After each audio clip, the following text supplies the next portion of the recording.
প্রবর্তিত এই বিচার ব্যবস্থা দিয়ে কখনো বাংলার জমিন থেকে ধর্ষণকে বিলুপ্ত করা যাবে না।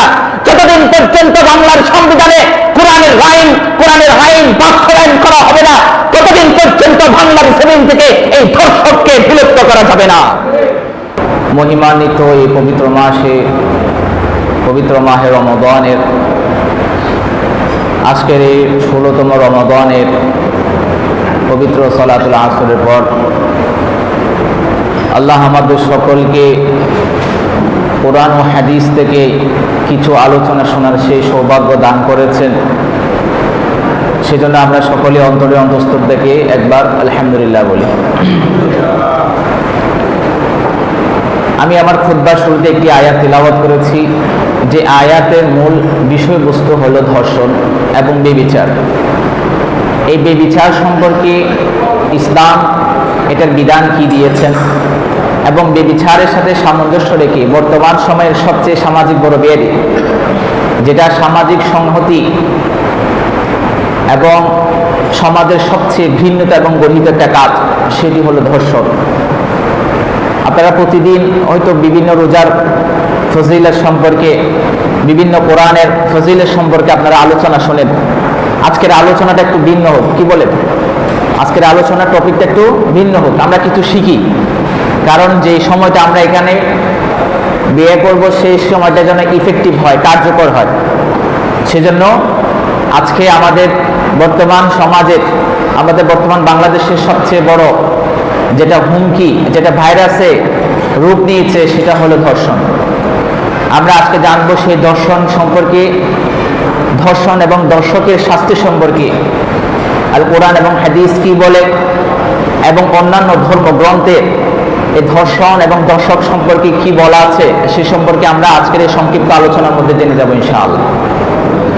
সর্বপ্রথম আল্লাহ সুবহানাহু ওয়া তাআলা এই বেবিচার সম্পর্কে কোরআনের মধ্যে কি বলে সেটা আমরা, আল্লাহ সুবহানাহু ওয়া তাআলা কোরআনের মধ্যে বলেন, আয-যানিয়াতু ওয়াজ-যানি ফাজলিদু কুল্লা ওয়াহিদিম মিনহুমা মিআতা জালদা ওয়া লা তা'খুযুকুম বিহিমা রাফাতুন ফি দীনিল্লাহি ইন কুনতুম তু'মিনুনা বিল্লাহি ওয়াল ইয়াউমিল আখির।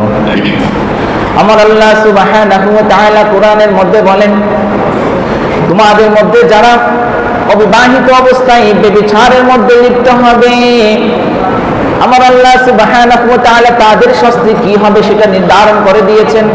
অবিবাহিত অবস্থায় কোন যুবক এবং যুবতী যদি ব্যভিচারের মধ্যে লিপ্ত হয়, আমার আল্লাহর পরিষ্কার বিধান হলো তাদেরকে 100টি বেত্রাঘাত করা হবে। আর যদি বিবাহিতরা যদি ব্যভিচারের মধ্যে লিপ্ত হয়, আমার আল্লাহ সুবহানাহু ওয়া তাআলার স্পষ্ট বিধান হলো সেই ব্যভিচার, বিবাহিত ব্যভিচার এবং ব্যভিচারিণী উভয়কে প্রকাশ্যে পাথর নিক্ষেপ করার মাধ্যমে মৃত্যুদণ্ড কার্যকর করতে হবে। মৃত্যুদণ্ডটা কার্যকর কিভাবে করবে সেটাও আমার আল্লাহ সুবহানাহু ওয়া তাআলা বললেন, ওয়ালিয়াশহাদু আযাবাহুমা তাইফাতুম মিনাল মুমিনিন।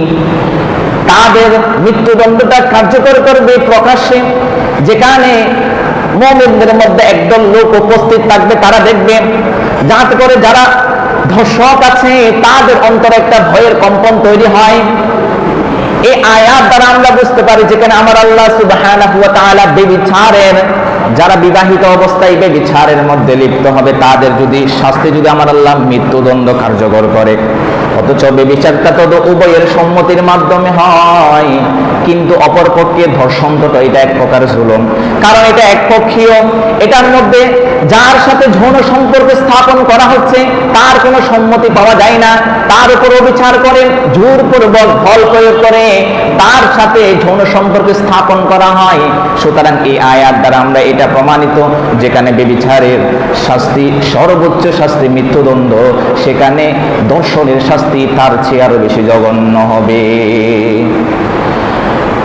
যারা দুনিয়ার মধ্যে ফাসাদ সৃষ্টি করবে, দাঙ্গা হাঙ্গামা সৃষ্টি করবে, বিশৃঙ্খলা সৃষ্টি করবে, সামাজিক অবকাঠামোকে নষ্ট করবে, সে সম্পর্কে আমার আল্লাহ সুবহানাহু ওয়া তাআলা কোরআনের মধ্যে বলেন, ইন্নামা জাযাউল লাযীনা ইউহারিবুনাল্লাহ ورسوله ويسعون في الأرض فسادا أن يقتلوا أن يصلبوا أو تقطع أيديهم وأرجلهم من خلاف أو ينفوا من الأرض আমার আল্লাহ সুবহানাহু ওয়া তাআলা সূরা মাইদার 33 নম্বর আয়াতের মধ্যে বলেন, যারা আল্লাহ এবং তার রাসূলের সাথে যুদ্ধ করবে, যারা আল্লাহ এবং তার রাসূলের বিধানগুলোকে লঙ্ঘন করবে এবং পৃথিবীর মধ্যে ফিতনা সৃষ্টি করবে, বিশৃঙ্খলা সৃষ্টি করবে, টেররিজম তৈরি করবে, ধর্মীয় সংঘাত তৈরি করবে,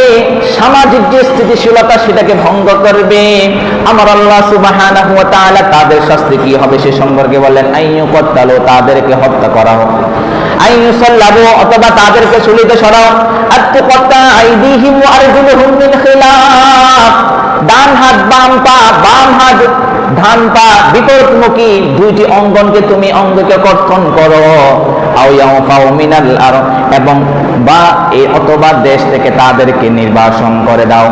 যেহেতু দর্শন এটাও সামাজিক সবচেয়ে গর্হিত একটা কাজ, এটা সমাজের মধ্যে বিশৃঙ্খলা সৃষ্টি করে, এটি শুধু একটা মেয়ের সম্ভ্রম হানি করে না, এটা সামাজিক যে মর্যাদা, সামাজিক যে আত্মমর্যাদা সেটাকেও বিনষ্ট করে।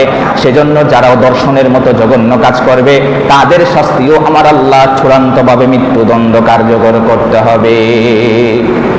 অপর আয়াত আমার আল্লাহ সুবহানাহু ওয়া তাআলা বললেন, ইন্নামাস সাবিলু আলাল্লাযীনা ইয়াযলিমুনান নাসা ওয়া ইয়াবগুনা ফিল আরদি বিগাইরিল হাক্কি উলাইকা লাহুম আযাবুন আলীম। আমার আল্লাহ সুবহানাহু ওয়া তাআলা সূরা সূরার 42 নম্বর আয়াতের মধ্যে বলেন, ইন্নামাস সাবিলু আলাল্লাযীনা ইয়াযলিমুনান নাস, নিশ্চয়ই শাস্তি কেবলমাত্র তাদের জন্য যারা অন্যের প্রতি জুলুম করে এবং পৃথিবীতে অন্যায়ভাবে সীমা লঙ্ঘন করে। আমি আল্লাহ তাদের জন্য কঠিন শাস্তির ব্যবস্থা করে রেখেছি। সুতরাং এই আয়াত থেকেও প্রমাণিত হয়, যেহেতু একটা মেয়েকে বা একজন মহিলাকে তার সম্মতি ছাড়া তার সাথে যদি যৌন স্থাপন করা হয়, এটা যেমন তার প্রতি জুলুম, সুতরাং সার এই অন্যায়টা যখন জুলুমের সাথে সাদৃশ্য হয়েছে, শামিল হয়েছে, সেজন্য আমার আল্লাহর স্পষ্ট বিধান হলো সেই ধর্ষকের সর্বোচ্চ শাস্তি মৃত্যুদণ্ড কার্যকর করতে হবে। এবার আল্লাহ সুবহানাহু ওয়া তাআলার হাবিব আল্লাহ রাসূল সাল্লাল্লাহু আলাইহি ওয়াসাল্লাম হাদিসের মধ্যে এই ধর্ষকের শাস্তি সম্পর্কে কি বলা আছে? সুনান আবু দাউদের 4379 নম্বর হাদিসের মধ্যে আল্লাহ রাসূল সাল্লাল্লাহু আলাইহি ওয়াসাল্লাম বলেন, আন্নাহু আতাফারাজাত ফি জামানিন নবী সাল্লাল্লাহু আলাইহি ওয়াসাল্লাম ফাআখাযাহা রাজুলুন فغصبها نفسها فقال النبي صلى الله عليه وسلم اذهبوا به فارجموه। হাদিসের মধ্যে আসছে রাসূল সাল্লাল্লাহু আলাইহি ওয়াসাল্লামের যুগে এক নারী সাহাবিয়া ফজরের সময় নামাজের উদ্দেশ্যে মসজিদের মধ্যে যখন রওনা হলো, প্রতিমধ্যে এক কুখ্যাত কুলাঙ্গার সেই মহিলার উপর, মহিলা সাহাবিয়ার উপর আক্রমণ করলো, পরিশেষে তাকে দর্শন করলো। এক পর্যায়ে সেই মহিলা আল্লাহ রাসূল সাল্লাল্লাহু আলাইহি ওয়াসাল্লামের কাছে সেই ব্যক্তির বিরুদ্ধে নালিশ করলো। আল্লাহ রাসূল সাল্লাল্লাহু আলাইহি ওয়াসাল্লাম বললেন, ইযহাবু বিহি, তাকে ধরে নিয়ে আসো। ফারজুমুহু, যখন তাকে ধরে আনা হলো, আমার আল্লাহ সুবহানাহু ওয়া তাআলার হাবিব জনাব মুহাম্মদ মুস্তাফা সাল্লাল্লাহু আলাইহি ওয়াসাল্লাম সাহাবায়ে কেরামদেরকে সুস্পষ্টভাবে নির্দেশ দিলেন যেন প্রকাশ্যে তাকে পাথর নিক্ষেপ করার মাধ্যমে যেন মৃত্যুদণ্ড কার্যকর করা হয়। তাহলে ধর্ষকের শাস্তি এটা হাদিস দ্বারাও কি প্রমাণিত, যেটা সেটা কি প্রকাশ্যে তাকে পাথর মেরে নিক্ষেপ করে তাকে কি করতে হবে? মৃত্যুদণ্ড কার্যকর করতে হবে। দর্শন সম্পর্কে আরেক হাদিস, মান উকতাসাবা উমআতান ফালইয়াকতাল। আল্লাহ রাসূল সাল্লাল্লাহু আলাইহি ওয়াসাল্লামের এক হাদিস, যে ব্যক্তি কোন নারীকে ধর্ষণ করবে তার শাস্তি হবে মৃত্যুদণ্ড। আল্লাহ রাসূল সাল্লাল্লাহু আলাইহি ওয়াসাল্লামের উপর হাদিসের মধ্যে বলেন, আন ওয়াইল ইবনে হুজর রাদিয়াল্লাহু তাআলা আনহু আন নবী সাল্লাল্লাহু আলাইহি ওয়াসাল্লাম قال زنا المحسن الرجم وزنا غير المحسن الجلد وتغريب عام হযরত ওয়াইল ইবনে হুজর রাদিয়াল্লাহু তাআলা আনহু থেকে বর্ণিত আল্লাহ রাসূল সাল্লাল্লাহু আলাইহি ওয়াসাল্লাম বলেন, যে বিবাহিত ব্যক্তি ব্যভিচারের মধ্যে লিপ্ত হবে তাদের শাস্তি হবে প্রকাশ্যে পাথর নিক্ষেপ করার মাধ্যমে তাদেরকে মৃত্যুদণ্ড কার্যকর করা হবে। ওয়াজানা গায়রুল মুহসানি আল জালদু, আর যারা অবিবাহিত অবস্থায় ব্যভিচারের মধ্যে লিপ্ত হবে তাদেরকে 100 বেত্রাঘাত করতে হবে, পাশাপাশি তাদেরকে 1 বছরের জন্য নির্বাসন করা হবে। তাহলে হাদিসের রাসূলের হাদিস দ্বারা স্পষ্টভাবে প্রমাণিত যে যারা ব্যভিচার বিবাহিত অবস্থায় ব্যভিচারের মধ্যে লিপ্ত হলে, যদি কারণ ব্যভিচার উভয়ের সম্মতির মাধ্যমে হয়, যদি উভয়ের সম্মতির মাধ্যমে হওয়া সেই ব্যভিচারের শাস্তি যদি সর্বোচ্চ মৃত্যুদণ্ড হয় তাহলে দর্শনের শাস্তি তার চেয়ে জঘন্য হবে। সুতরাং কোরআন এবং হাদিসের মাধ্যমে আমরা প্রমাণিত যে ধর্ষকের চূড়ান্ত শাস্তি হলো মৃত্যুদণ্ড, আর সেই মৃত্যুদণ্ড কার্যকর করতে হবে প্রকাশ্যে পাথর নিক্ষেপ করার মাধ্যমে। তাহলে যতদিন পর্যন্ত পৃথিবীর প্রত্যেকটা দেশের মধ্যে আল্লাহ এবং তার রাসূলের এই আইন, আল্লাহর এই বিধান যতদিন পর্যন্ত কার্যকর করা হবে না ততদিন পর্যন্ত সেই সমাজ, সেই রাষ্ট্র থেকে এই দর্শন নামক ভয়াবহ এই ভাইরাস কখনো বিলুপ্ত করা যাবে না। এবার আসি দর্শন সম্পর্কে। এই ধর্ষণকে কিভাবে প্রতিরোধ করা যায়, ধর্ষণ প্রতিরোধে ইসলামিক মূল্যবোধগুলো কি, আমরা সংক্ষিপ্ত সময়ের মধ্যে জেনে যাই। যে ধর্ষণ এই সমাজ এবং রাষ্ট্র থেকে ধর্ষণকে যদি আমরা মূলোৎপাট করতে চাই, প্রতিরোধ করতে চাই, তাহলে আমাদের ইসলাম আমাদেরকে কয়েকটা কাঠামো বলে। তার মধ্যে 1 নাম্বার নৈতিকতা চর্চা করতে হবে, 2 নাম্বার চরিত্র গঠন করতে হবে।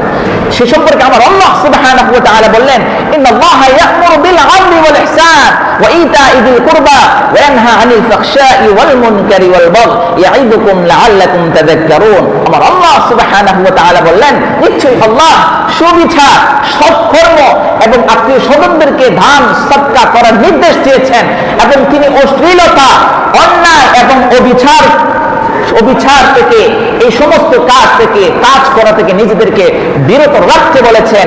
এবং সর্বশেষ বলেন, ইয়াইদুকুম লাআল্লাকুম তাযাক্কারুন, আল্লাহ আমাদেরকে উপদেশ দেন যাতে যে উপদেশের মধ্যে আমাদের সকলের জন্য কি রয়েছে, শিক্ষা রয়েছে।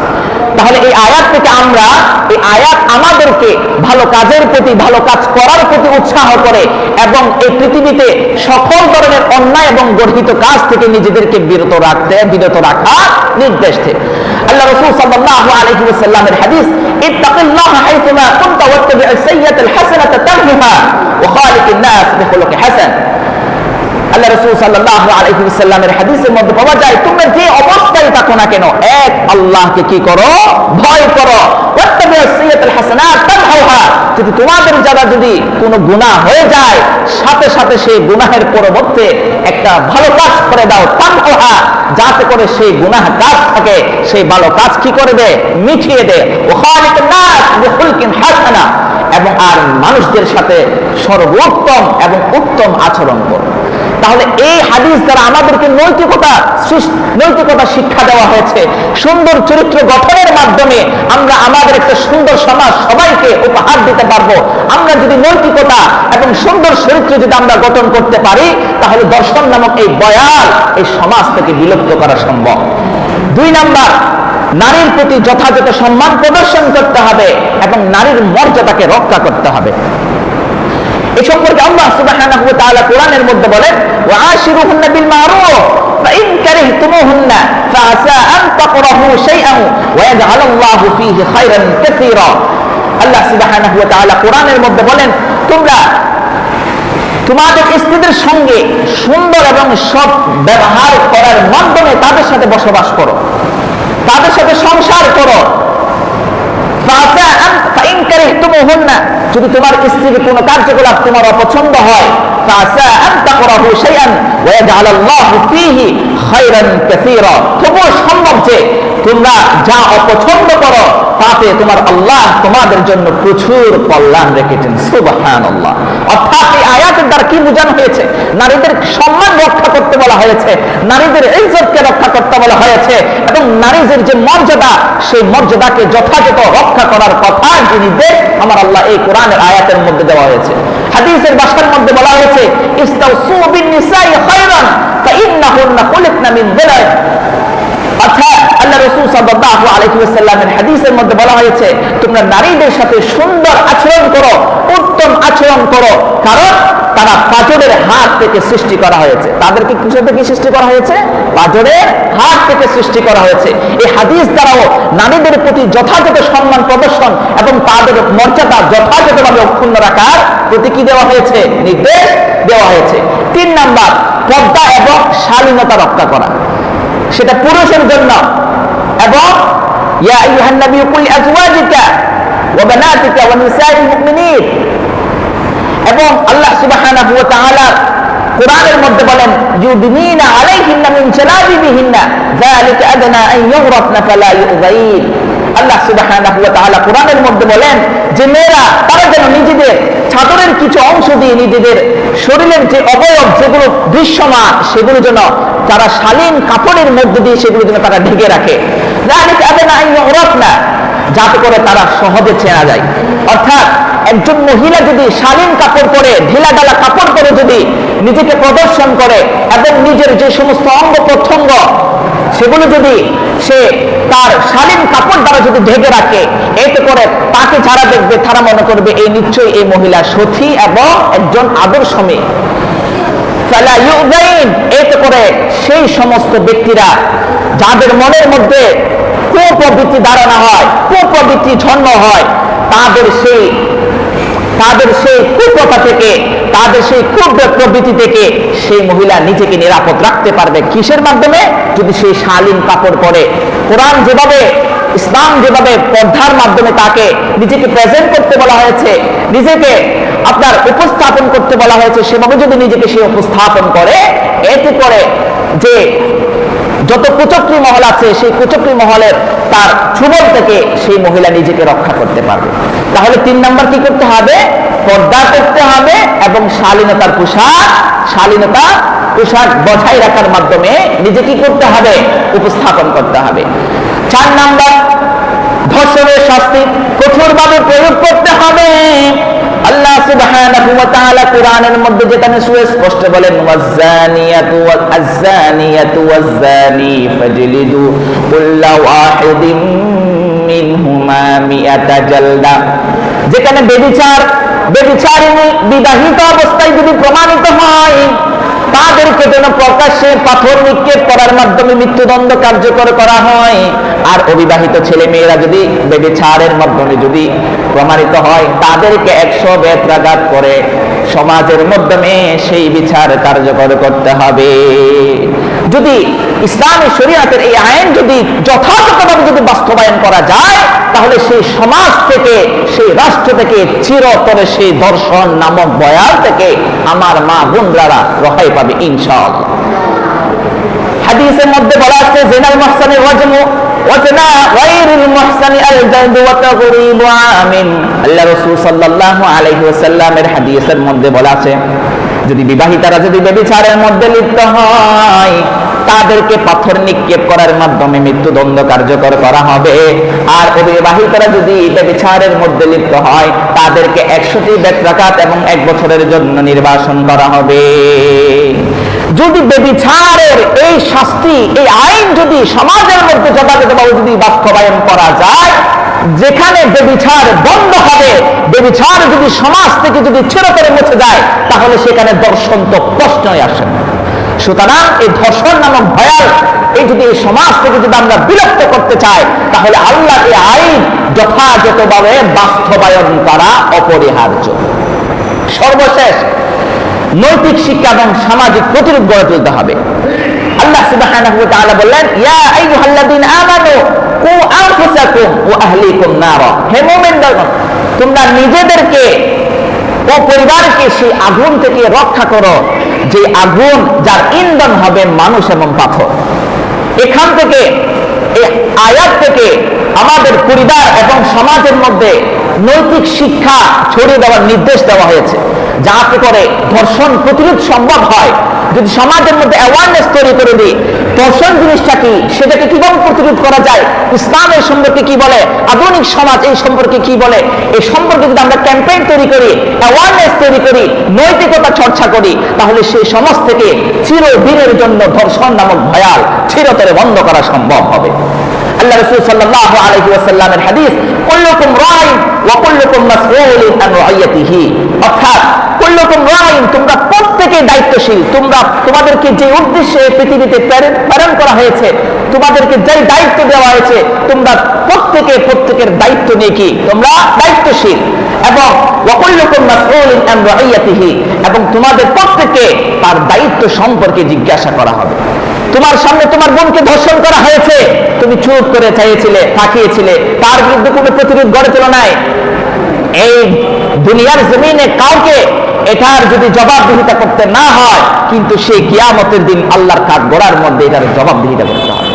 তাহলে যে ইসলামিক যে মূল্যবোধ, যে 5টা বিষয় বলা হয়েছে, সে 5টা বিষয় যদি আমরা যথাযথভাবে যদি সমাজের মধ্যে যদি প্রয়োগ করতে পারি, সমাজ এবং রাষ্ট্র থেকে ধর্ষণ নামক এই ভয়ানক, এই ঘৃণ্য কাজ চিরতরে মুছে দেওয়া সম্ভব ইনশাআল্লাহ।